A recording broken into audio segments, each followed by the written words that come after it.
주신 겁니다. 한번 따라 하실까요? 참여하는 성도를 받아주시는 하나님. 여러분, 시편 51편은 우리가 잘 알다시피 다윗이 우리아의 밧세바를 범한 다음에 나단의 선지자의 지적을 받고 회개하면서 쓴 참회시입니다. 그런데요, 우리 하나님께서 기뻐하시는 게 참 있는데 그 중에 하나님이 굉장히 기뻐하시는 게 뭐냐? 참회, 회개입니다. 하나님은 우리의 회개를 기뻐하세요. 그래서 오늘 시편 51편 전체적으로 보면 결론에도 하나님은 진정으로 회개하는 것을 기뻐하시리니, 내가 형식적으로 예배드리고 형식적으로 뭐 하는 것을 기뻐하시는 게 아니라 정말 진정한 마음으로 참여하는 것을 기뻐하시고 받아주신다는 겁니다. 다윗은 정말 한순간의 큰 잘못으로 인생에 돌이킬 수 없는 큰 과오를 범하고 말았습니다. 여러분, 그런데 다윗의 범죄는 상징적이고 구체적이었습니다. 그런데 더 놀라운 것은 우리 하나님의 용서와 축복도 더 구체적으로 더 크게 임한다는 사실입니다. 왜냐하면 하나님은 우리의 회개를 기뻐하시니까 회개하는 사람을 기쁘시게 받아주신다는 거예요. 나는 오늘 믿습니다. 여러분, 오늘 하나님께서 기쁘시게 받아주실 줄로 믿습니다. 우리는 회개하는 마음으로 나왔습니다. 우리는 용서를 비는 마음으로 나왔습니다. 이 세상에 의인은 하나도 없습니다. 누구나 다 죄인입니다. 그런데 그 죄인 중에서도 축복받은 죄인이 있고 저주받은 죄인이 있어요. 축복받은 죄인은 누구냐? 회개하는 사람이에요. 회개하는 사람 하나님께서 다 받아주시고 용서해 주시고, 그뿐만 아니라 앞날을 열어주시고 저 천국의 영광까지 이르게 해주시는 겁니다. 그래서 오늘 본문은 크게 네 가지로 나눠볼 수 있습니다. 1절서부터 4절까지는 자비와 용서의 하나님이에요. 5절과 12절은 사죄와 구원의 하나님이십니다. 그리고 세 번째로 13절과 17절은 우리의 서원을 들어주시는 하나님에 대해서 나타나고 있습니다. 마지막 18절과 19절 말씀은 그것으로 끝나지 않고 한번 다 같이 따라 하십시다. 축복하시는 하나님, 축복하시는 하나님. 우리가 회개했는데도 너 그래 회개해서 알았어, 그래서 끝나는 게 아니에요. 회개하는 사람 축복하십니다. 그게 하나님의 한량없는 은혜예요. 여러분, 우리가 하나님께 축복을 받으면요, 인생 전체가 달라지는 거예요. 왜? 내가 하나님께 축복받은 사람이구나. 그러면 의미 있게 살게 됩니다. 존귀해. 내 자신을, 하나님이 나를 용서해 주셨구나 알기 때문에 나 자신을 존귀하게 생각합니다. 인생이 왜 비극적인 줄 아세요? 자아의 존엄성을 잃어버리기 때문에 비극적인 존재로 전락하고 맙니다. 그런데 진짜 행복한 사람은요, 뭐 돈이 굉장히 많아서, 또 물질이 뭐가 많아서, 그리고 내가 가진 건 많아서 행복한 사람이 아니에요. 진짜 행복한 사람은 누구냐? 내가 존귀한 사람이구나. 나에게 존엄성이 있구나. 이걸 깨닫는 사람이에요. 뭐 그렇게 많이 배운 거 없어도, 뭐 그렇게 많이 가진 거 없어도, 나는 소중한 사람이구나. 한마디로 난 소중한 사람이구나. 그런데 가장 소중한 사람 누굽니까? 하나님이 축복해 주신 사람이에요. 왜? 하나님의 은혜를 입었다고 생각하면 그 인생이 얼마나 복된 인생이에요. 옛날에 저 여인들이 임금의 성은을 입으면 갑자기 모든 것이 다 달라져요. 위치도 달라지고 신분도 달라지고 모든 게 다 달라집니다. 여러분, 우리는 그냥 임금의 성은을 입은 차원이 아니에요. 얼마나 우리가 달라지느냐? 하나님이 우리를 용서해 주시고 축복해 주시는 순간에 우리는 하늘나라가 우리에게 임하게 되는 거예요. 하늘나라의 영광이 임하게 되는 거예요. 하늘나라의 승리가 임하게 되는 거예요. 하나님의 하늘나라의 축복이 임하게 되는 거예요. 나는 내가 아닙니다. 하늘나라입니다. 내가 곧 하늘나라입니다. 왜? 하나님께서 우리를 그렇게 복된 존재로 삼아 주셨기 때문입니다. 하나님은 창조주신데 창조주 하나님이 우리를 하늘나라라고 지칭해 주시니까 내 마음에는 하늘나라가 있으니까 여러분, 우리는 비천하게 살면 안 돼요. 외모적인 걸, 형식적인 걸, 여건을 따지지 말고 우리는 누가 뭐래도 나는 복된 존재야, 나는 축복받은 존재야, 이렇게 살 때 그 인생이 참으로 행복한 인생이 되는 겁니다. 그런데 마침 우리 오늘 시편 강의 51편 할 때 고난주간인데 예수님께서 왜 고난을 받으시고 왜 고통을 받으실 가장 큰 이유는 우리의 죄를 용서해 주시려고. 할렐루야. 여러분, 인간에 있어서 가장 큰 문제가 죄의 문제입니다. 죄의 짐입니다. 그런데 가장 근본적이고 가장 큰 짐을 예수님께서 다 져주시고 용서해 주시고 단번에 우리를 하늘나라 백성으로 삼아 주셨기 때문에 우리는 정말 복되고 아름답고 행복한 존재가 되는 겁니다. 다윗은요, 우리아의 밧세바를 범할 그때 결정적으로 크게 세 가지를 잘못합니다. 첫째는 음욕을 품고 실행에 옮겼습니다. 두 번째는 그 죄를 덮으려고 그랬습니다.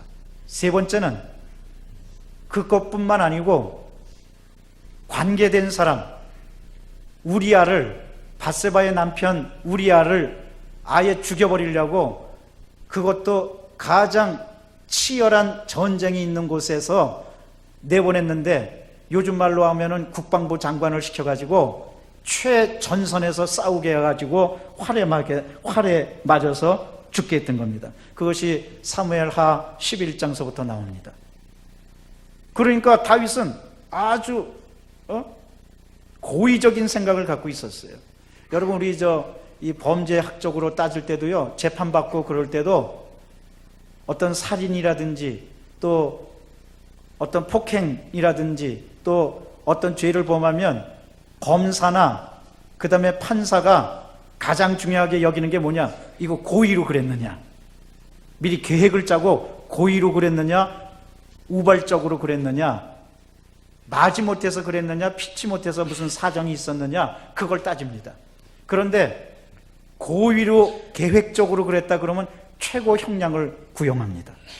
너 아주 고의적으로 살인을 했구나, 너 아주 고의적으로 이런 범행을 저질렀구나, 그러면 최고 형량을 구형하는 거예요. 그런데 바로 다윗이 그런 겁니다. 다윗이 아주 고의적으로, 악의적으로, 계획적으로 그렇게 한 겁니다. 그러니까 다윗은 하나님 앞에서 크게 사랑받고 선택받았지만 또 인간의 가장 약한 모습을 보여주면서 범죄했던 그런 인물이었습니다.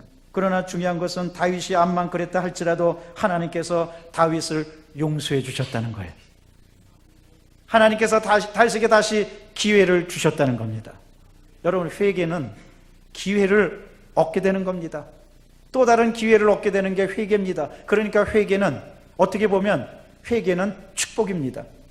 한번 따라 하실까요? 회개는 축복입니다. 많은 사람들이 큰 뭐를 당장 얻어야 해서 축복인 줄 알아요. 여러분, 회개하는 것 자체도 축복이에요. 왜냐하면 아무나 회개 안 해요.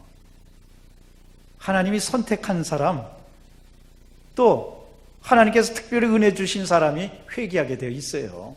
그거 보세요. 그러면 평생 회개하지 않고 오만하게 살아가는 사람이 있어요. 그런데 내가 회개할 수 있다는 것, 주님 나의 죄를 용서해 주세요, 그런 것 자체가 축복받은 거예요. 얼마나 복된 존재인지 모릅니다.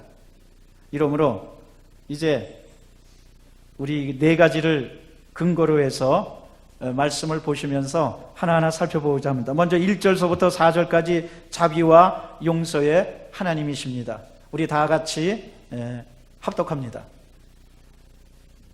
1절과 4절. 하나님이여, 주의 인자를 따라 내게 은혜를 베푸시며 주의 많은 긍휼을 따라 내 죄악을 지어 보여 주소서. 나의 죄악을 말갛게 씻으시며 나의 죄를 깨끗하게 제하소서. 물은 나는 죄가루라오니 내 죄가 항상 내 앞에 있나이다. 내가 주께만 범죄하여 주의 목전에 악을 행하였사오니 주께서 말씀하실 때 의로우시다 하시고 주께서 심판하실 때 순전하다 하시리이다. 아멘. 다윗은 정말 자기 죄가 얼마나 큰 줄 알았어요. 그런데 다윗이 기대했던 건 뭐냐? 한마디로 말해서 주의 인자였어요. 주의 자비였어요. 따라하시겠습니다. 주의 인자와 자비. 여러분, 우리 주님의 인자와 자비가 없으면 살 수가 없습니다. 그런데 그 주의 인자와 자비가 뭐냐? 2절 말씀에 죄악을 말갛게 씻어주시고 나의 죄를 깨끗이 제하는 것이 주의 인자와 자비입니다. 하나님은 여러분을 사랑하시고 영원무궁토록 여러분과 함께 해주십니다. 그것이 뭐로 증명되느냐? 나를 사랑한다는 것이 뭐로 증명되냐? 우리의 죄를 용서해 주신다는 것으로 증명돼요. 그것도 오늘 표현 보십시오. 하나님 나의 죄를 용서해 주, 이런 차원이 아니에요. 2절에 말갛게 씻으시며 깨끗이 제하소서. 우리 하나님은요, 우리가 회개하고 주 앞에 돌아오면은 말갛게 씻어주시고 깨끗이 제해 주십니다. 우리가 빨래하다 보면은 세제를 풀어서 하다 보면은 아무리 깨끗이 씻는다 하더라도 완전할 수 없어. 뭔가 남아. 뭐 우리 저 광고 문안 보면은 뭐 다 안 되네. 빨래 끝 하고 막 하잖아요. 그런데 여러분, 우리 죄는요 끝날 수가 없어요. 깨끗이 씻어질 수가 없어요. 인간은 오직 하나님만이 우리 죄악을 깨끗이 씻어주시고 말갛게 씻어주시는 거예요.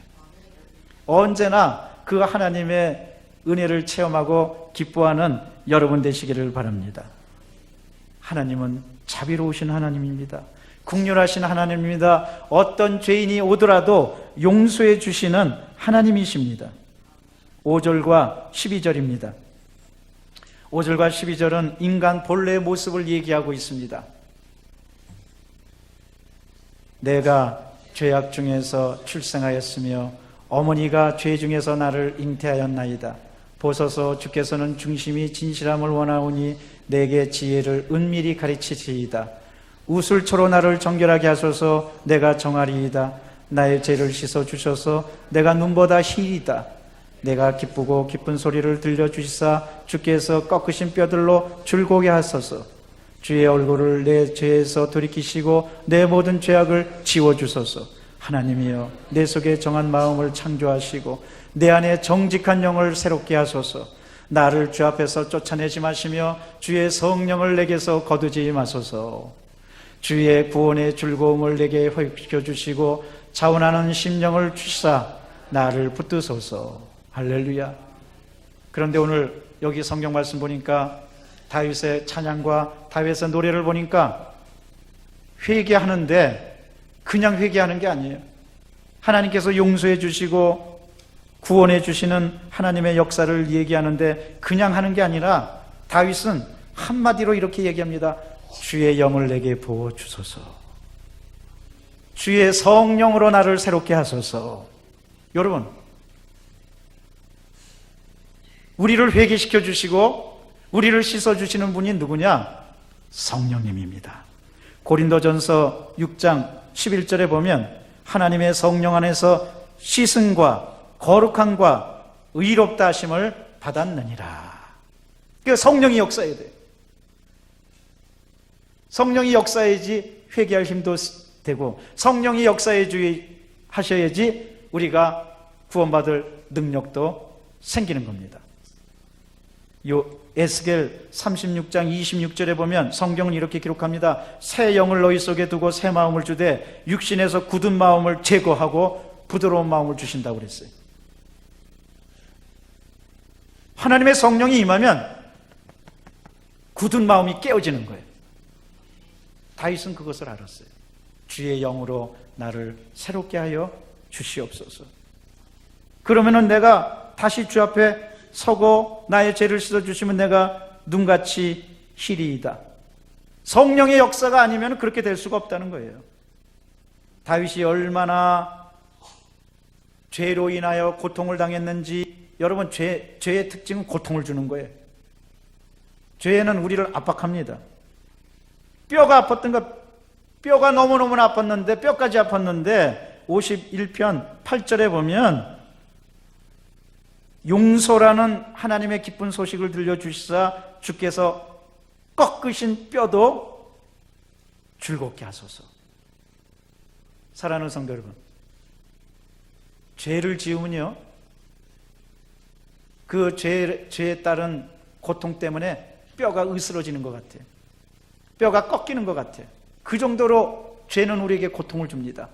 그런데 여러분, 하나님께서 용서해 주시면 그 꺾어진 뼈들이 다시 살아나갖고 즐거운 소리, 나는 용서받았다, 나는 기뻐한다, 찬양한다, 그렇게 될 줄로 믿습니다.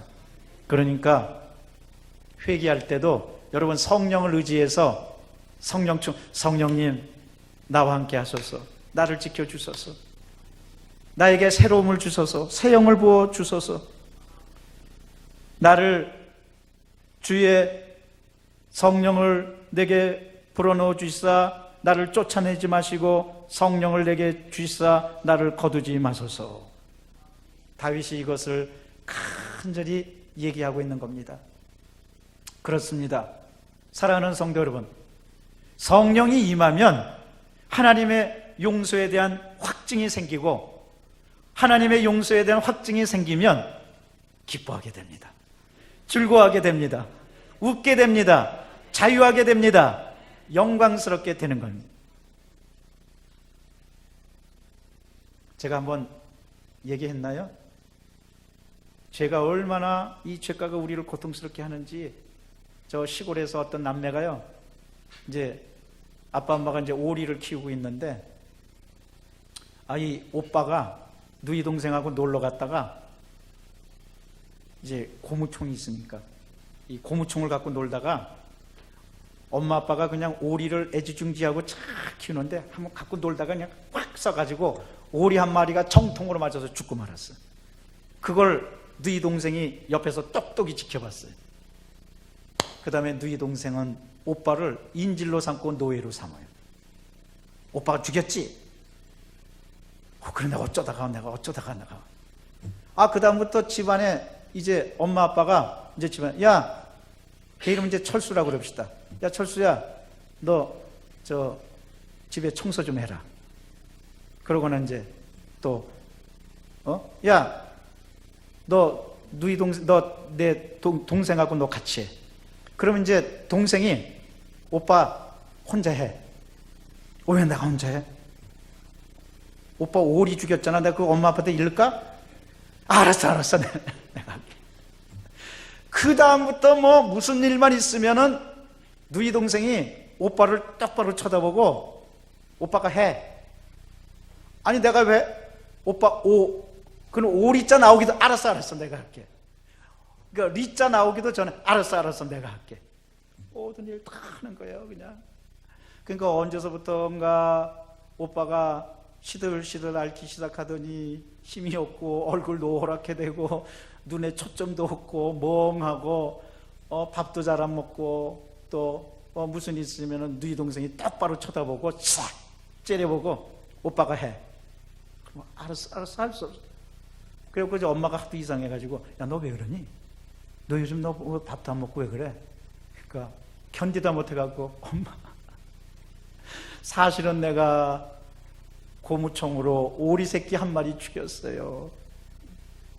엄마 잘못했어요. 그러니까 엄마가 이 아이를 끌어안고, 야, 너 그것 때문에 그랬냐? 야, 그놈의 오리 새끼 한 마리 그거 아무것도 아니다. 나는 얼마나 너 더 사랑하는데. 야, 엄마가 너하고 오리 새끼하고 비교나 하겠느냐? 그런 오리 새끼 100마리 죽여도 좋다. 그러나 엄마는 네가 아파하는 걸 볼 수가 없다. 왜? 엄마는 널 사랑하니까. 너 내 아들이니까 사랑해. 오리 새끼 그거 아무것도 아니야. 넌 오리 새끼가 아니야. 너는 내 아들이야. 그러면서 엄마가 품어준 거지. 그러자마자 이 아이의 얼굴이 환하게 빛나고 그냥 살았다고 그러고, 그 다음에 이제 또 이 사실을 까맣게 모르는 여동생이 그 다음에 또 이제 엄마가 이제 시키는 거예요. 야, 너희들 이 일 해라. 그러면 여동생이 또 눈 똑바로 오빠가 해. 그러니까 이제 오빠가요. 그 다음부터 옛날에 오빠가 아니야. 야, 네가 해. 오빠 내가 엄마한테 오리 그 죽인 그래 말해봐. 제일 알려진 거야. 말해 그래. 그러니까 누이동 이게 아닌데. 오빠 말해도 돼? 그래 말해. 오빠 어떻게 된 거야? 뭘 어떻게 돼? 엄마가 다 용서해 줬어. 나 이제 용서받은 사람이야. 오리 새끼보다 내가 더 좋대. 그 오리 새끼 아무것도 아니래. 그래갖고 얼굴이 다시 밝아지고 밥맛 잘 먹고 기뻐하고 완전히 달라졌다는 얘기 있어요. 여러분 그렇습니다. 하나님께 용서를 받으면 세상이 달라 보이는 거예요. 밥맛이 있는 거예요. 무엇보다도 오리 새끼하고 너하고 비교하겠느냐? 너는 내 아들이야. 그런 음성을 듣고 자신감이 생기고 용서함이 있어서 충만해지고 기뻐한 꺾인 뼈들이 즐거워하게 되는 거예요. 그런데 그 모든 역사가 어떻게 해서 이루어지느냐? 엄마가 아들을 용서해 주셨듯이 성령이 역사하면 그렇게 됩니다. 성령이 역사하면 회개할 힘도 생기고, 성령이 역사하면 우리가 깨끗이 고침받고, 성령이 역사하면 놀라운 하나님의 능력이 나타나게 되는 줄로 믿습니다.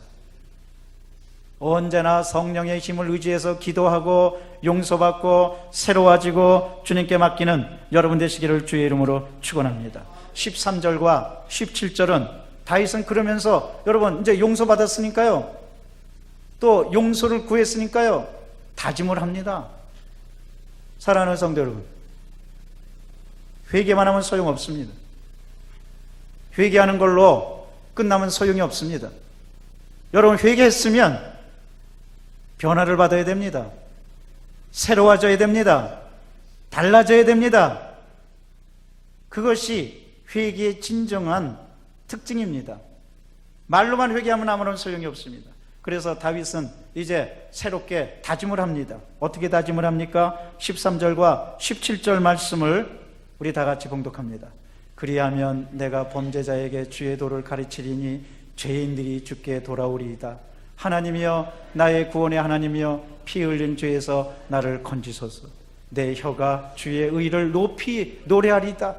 주여 내 입술을 열어 주소서. 내 입이 주를 찬송하여 전파하리이다.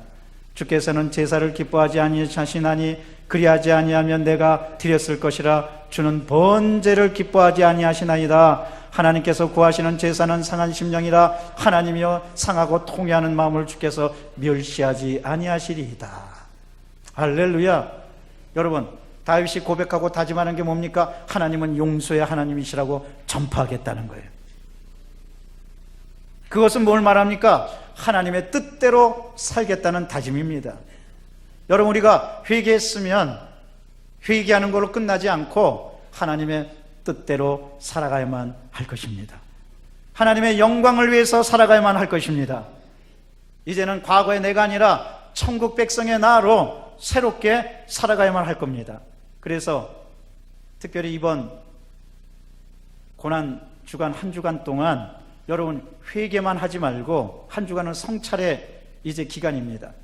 회개만 하지 말고 돌이켜서 변화받고 몸과 하나는 달라지는 여러분 되시기를 바랍니다. 너무나 게을렀다면 이번 한 주간은 부지런한 여러분 되시기를 바랍니다. 나태했다면 새롭게 일어나는 여러분 되시기를 바랍니다. 여러분 기도만 하면 소용없습니다. 여러분 기도만 하면 소용없습니다. 행동해야 됩니다. 어떤 사람은 밤낮 기도하면 합니다. 하나님 나 이제 주의 일을 하겠습니다. 아니면 나 하나님 나 이런 무슨 계획이 있는데 이거 이루어 주시옵소서. 아무 소용없어요. 기도만 하면요.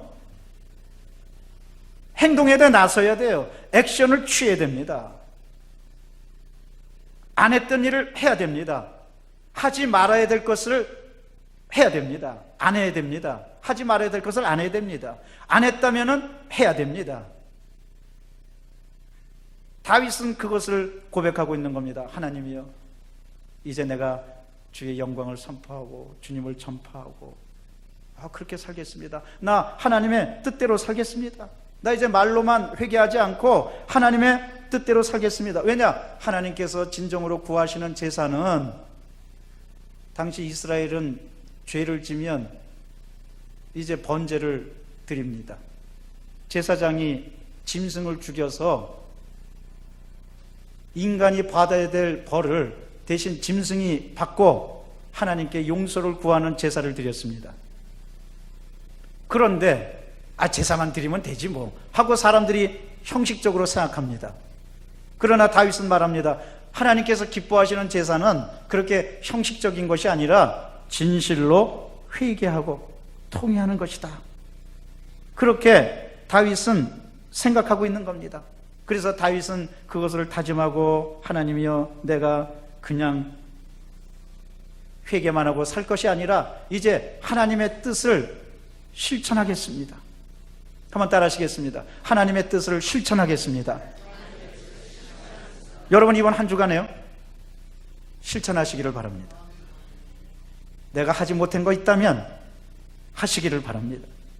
내가 그냥 말로만 내가 이런 무슨 일을 해야지 그렇다면 이제 말로만 하지 말고 움직이시기를 바랍니다.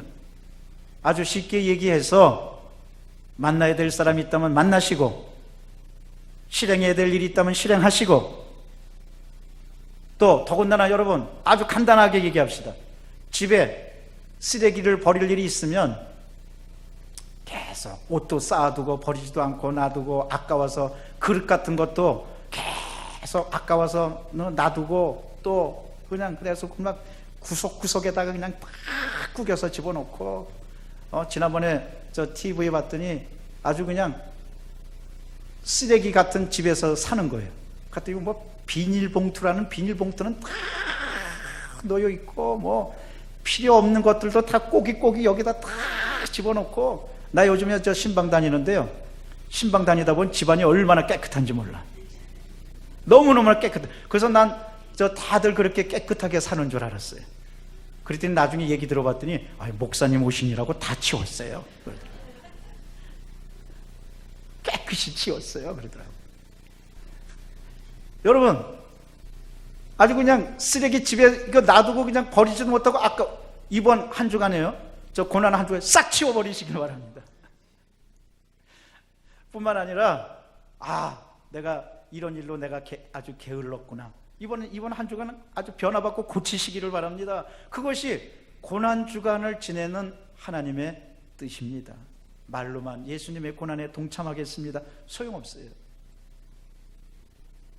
내가 그동안 기도하고 했던 그런 일이 있다면 여러분, 실천에 옮기는 여러분 되시기를 바랍니다. 그래야 부활의 영광이 있습니다.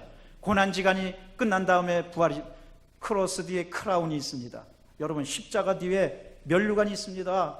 이러므로 이번 한 주간 결정적으로 변화받고 달라지는 한 주간 되시기를 주의 이름으로 축원합니다. 마지막으로 18절과 19절은 이렇게 사니까 하나님께서 축복해 주십니다. 우리 다 같이 18절 19절을 봉독합니다. 주의 은택으로 시온의 선을 행하시고 예루살렘 성을 쌓으소서. 그때 주께서 의로운 제사와 번제와 온전한 번제를 기뻐하시리니 그때 그들이 수소를 주의 제단에 드리이다. 아멘. 참된 제사, 참된 예배, 참된 영광이 무엇인가를 분명히 보여주고 있는 겁니다. 특별히 18절 말씀에 주의 은택으로 시온의 선을 행하시고 예루살렘 성을 쌓으소서. 이 말은 하나님이여, 지도자인 나, 대통령인 왕인 나로부터 그렇게 살겠사오니 이 나라와 이 민족을 지켜 주소서. 예루살렘을 지켜 주시옵소서.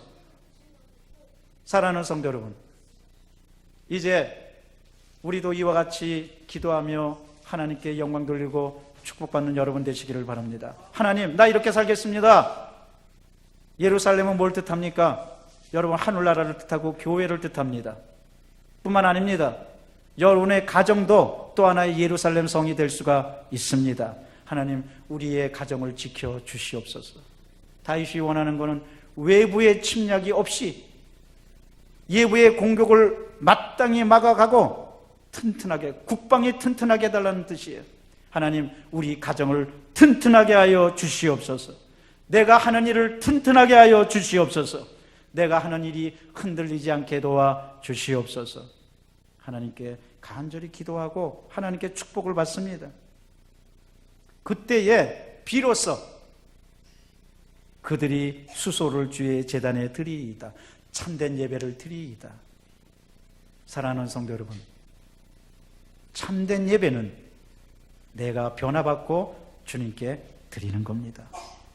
변화받고 드리는 것은 뭡니까? 회개하고 달라져서 주 앞에 드리는 겁니다. 하나님이 가장 기뻐하십니다. 이렇게 사시기를 주의 이름으로 축원합니다. 기도합니다. 사랑과 자비가 충만하신 하나님, 51편을 통하여 참여하는 사람을 구원해 주시고 앞날을 열어주시는 하나님의 은혜를 배우게 도와주시니 감사합니다. 이렇게 살아서 주께 영광 돌리고, 이렇게 살아서 의미 있고, 이렇게 살아서 인생이 소중하도록 성령이여 도와주시옵소서. 우리 구주 예수 그리스도 이름으로 기도드리옵나이다. 아멘. 주여 세 번 외치고 통성으로 기도합니다. 주여, 주여, 주여. 사랑과 자비가 충만하신 하나님 감사합니다. 찬양합니다. 찬양합니다. 아버지 영광 받아 주시옵소서. 하나님 도와주시고 인도하여 주시옵소서. 은혜가 넘쳐나는 삶을 살 수 있도록 합니다. 하나님은 참여하는 사람을 구원해 주십니다. 참여하는 사람을 기뻐하십니다. 아버지 날마다 주께로 돌아가 날마다 주 앞에 세워질 수 있도록 하나님 인도하여 주시옵기를 바라옵니다. 오 주여 역사하여 주옵소서. 예수님 도와주시고 인도하여 주시옵소서. 성령님 감사하여 주시옵기를 바라옵니다. 할렐루야 할렐루야 할렐루야 모든 것 잡으니 할렐루야 할렐루야 할렐루야 성령을 의지합니다. 성령이 오시옵소서. 성령이 오셔서 우리 모두가 다 달라지도록 하나님 함께하여 주시옵기를 바랍니다. 오 주님 지켜주시는 감사합니다. 사랑과 자비가 충만하신 하나님 역사여 은혜를 더하여 주옵소서. 은혜를 더하여 주옵소서. 예수님 돌봐주시고 역사여 주옵소서. 하나님 역사여 주 감사합니다. 찬양합니다. 영광 받아 주시옵소서. 감사합니다. 아버지 저희를 같이 함께하여 주시옵소서. 달라지게 도와주시오. 변화받게 도와주시옵소서. 예수님의 이름으로 기도드립니다. 아멘. 제가 여러분을 위해서 기도합니다. 아픈 곳이 있는 분은 아픈 데 손 얹어 주시기 바랍니다. 오늘 하나님이 회복시켜 주십니다. 문제가 있는 분은 가슴에 손 얹어 주십시오. 여러분 특별히 앞날을 꿈꾸고 있는 분들 오늘 손 얹어 주시기 바랍니다. 하나님이 이루어 주십니다. 결심하시기 바랍니다. 이제 실행에 옮기십시오. 행동하십시오. 그러면 주님께서 도와주실 것입니다. 사랑의 주님 믿음으로 손을 얹었습니다. 깨끗이 씻어 주시옵소서. 기도합니다. 우리의 죄를 말갛게 제하여 주옵소서. 깨끗하게 제하여 주옵소서. 회개하는 심령을 기뻐 받아주시는 하나님, 우리의 죄를 다 용서하여 주시옵소서. 그리고 기도합니다. 아버지 아픈 데 손을 얹었습니다. 하나님께서 능력의 팔로 함께 안아주시고 못자국 난 손을 직접 안수하여 주셔서 고쳐 주시옵소서. 고쳐 주시옵소서. 우리 성도들을 괴롭히는 질병은 떠나갈지어다. 물러날지어다. 예수 그리스도의 보혈의 능력으로 깨끗이 치료하여 주시옵소서. 마음의 병까지 치료하여 주옵소서. 잘못된 습관까지 치료하여 주시옵소서. 게으르고 나태한 것까지 치료하여 주시옵소서. 하나님 그래서 주 안에서 용서받고 치유받는 이 시간 되게 도와주옵소서. 가정의 문제, 사업의 문제, 물질의 문제, 특별히 하나님 물질로 인하여 눈물을 흘리는 분이 있습니까? 이제 그 눈물을 닦아주시고 위로하여 주시고 형통함으로 채워주시옵소서. 하나님께서 좋은 일 있게 도와주옵소서. 가정과 하시는 일에 하나님의 축복이 넘쳐나게 도와주시옵소서. 그리스도의 은혜가 임하게 도와주시고 새로운 꿈을 주시옵소서. 할 수 있다는 믿음을 주시옵소서. 그 믿음 가지고 승리하도록 성령이여 도와주시옵소서. 자녀들이 주 앞에 돌아오고 굳건한 믿음을 갖게 도와주시고 주 안에서 다 형통하고 잘되는 자녀들 다 되게 도와주시사 믿음의 명가, 축복의 명가들이 되도록 가정을 지켜 주시옵소서. 감사합니다. 주님께 맡깁니다. 하나님, 한 주간, 고난 주간 한 주간 그냥 보낼 것이 아니라 승리하는 한 주간 되게 도와주시옵소서. 부활의 영광을 체험하는 그런 준비 기간이 되게 도와주시옵소서. 우리 구주 예수 그리스도의 이름으로 기도드리옵나이다. 아멘. 하나님께 영광의 박수를 드립니다. 가슴에 손 얹고 따라 하시겠습니다. 하나님께서는 참여하는 사람을 받아주십니다. 나를 받아주셨습니다. 하나님께서 축복하십니다. 좋은 일이 있습니다. 나는 잘 됩니다. 나는 소중합니다. 우리 오른쪽 왼쪽에 있는 분에게 인사하시겠습니다. 우리는 다 소중합니다. 기쁘고 감사한 마음으로 예비한 예물을 주 앞에 드리시겠습니다.